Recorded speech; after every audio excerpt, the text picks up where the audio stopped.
स्त्री ने दान किया है, आधा पुरुष ने दान किया है। हर व्यक्ति आधा पुरुष है, आधा स्त्री है, दोनों का मेल है। तुम्हारा रोआ रोआ आधा स्त्री है, आधा पुरुष है, अधूरा अधूरा है।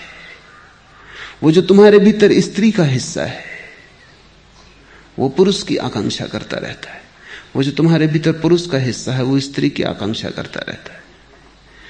मनोविज्ञान की नवीनतम खोजें ये कहती हैं कि हर पुरुष के भीतर अचेतन में छिपी स्त्री है और हर स्त्री के भीतर अचेतन में छिपा पुरुष है। जब तक तुम्हारे भीतर की स्त्री तुम्हारे भीतर के पुरुष से ना मिल जाए तब तक तुम बाहर खोजते रहोगे। जब तक तुम्हारे भीतर का पुरुष तुम्हारे भीतर की स्त्री के साथ एक ना हो जाए, जब तक तुम्हारा चेतन मन अचेतन मन संयुक्त होकर एक ना हो जाए, तब तक तुम्हारे जीवन में विजातीय का स्त्री का पुरुष के लिए, पुरुष का स्त्री के लिए आकर्षण शेष रहेगा। तुमने अर्धनारीश्वर की प्रतिमा देखी जिसमें शंकर आधे हैं स्त्री और आधे पुरुष। जब तक तुम्हारे भीतर भी आधे पुरुष और आधी स्त्री की अर्धनारीश्वर प्रतिमा निर्मित ना हो जाए, जब तुम अपने भीतर ही पूरे ना हो जाओ, तब तक तुम्हारी तलाश बाहर जारी रहेगी। तुम चाहोगे स्त्री से मिलकर शायद पूर्णता हो जाए, कुछ खोया खोया लगता है। स्त्री तुम्हारे भीतर ही तुम्हारे अचेतन में पड़ी है। इसलिए समस्त योग तंत्र मौलिक रूप से तुम्हारे भीतर की शक्तियों को मिलाने की प्रक्रिया है। जब तुम भीतर जुड़ के एक हो जाते हो तब तुम्हारे भीतर बाहर की आकांक्षा समाप्त हो जाती। लेकिन बाहर की आकांक्षा समाप्त हो तो ही तुम अपने भीतर मिलकर एक हो सकते हो।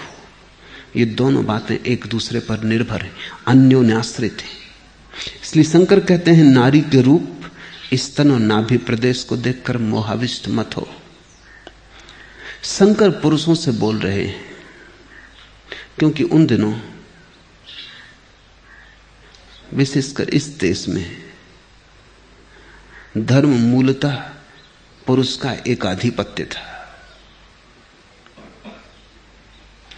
लेकिन यही बात स्त्रियों के लिए भी कह देनी जरूरी है कि पुरुष के शरीर में भी कुछ नहीं है जिसमें मोहाविष्ट होने की जरूरत हो।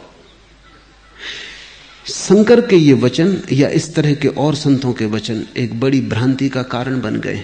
ऐसा लगता है कि स्त्री के शरीर में कुछ नहीं और तुम्हारे शरीर में बहुत कुछ।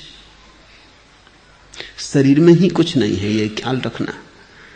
नहीं तो पुरुष सोचने लगते हैं कि स्त्री के शरीर में कुछ नहीं है, सब हड्डी मांस मज्जा, और तुम्हारे शरीर में सोना हीरा चांदी।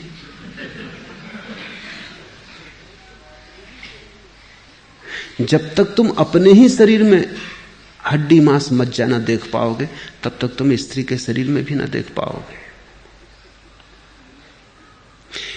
इससे स्त्री की निंदा करने का एक परंपरा बन गई।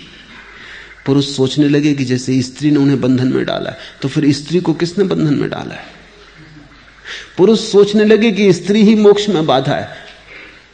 अगर स्त्री मोक्ष में बाधा है तो स्त्री के लिए मोक्ष में कौन बाधा है।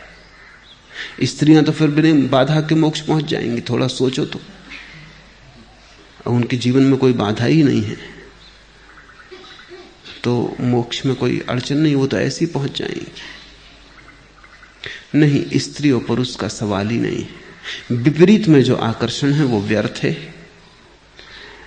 वे सब मांस के विकार मात्र हैं। ऐसा विचार मन में बार बार करो, क्योंकि संस्कार जो पड़ चुका है उसको तोड़ने के लिए बार बार विचार की जरूरत है।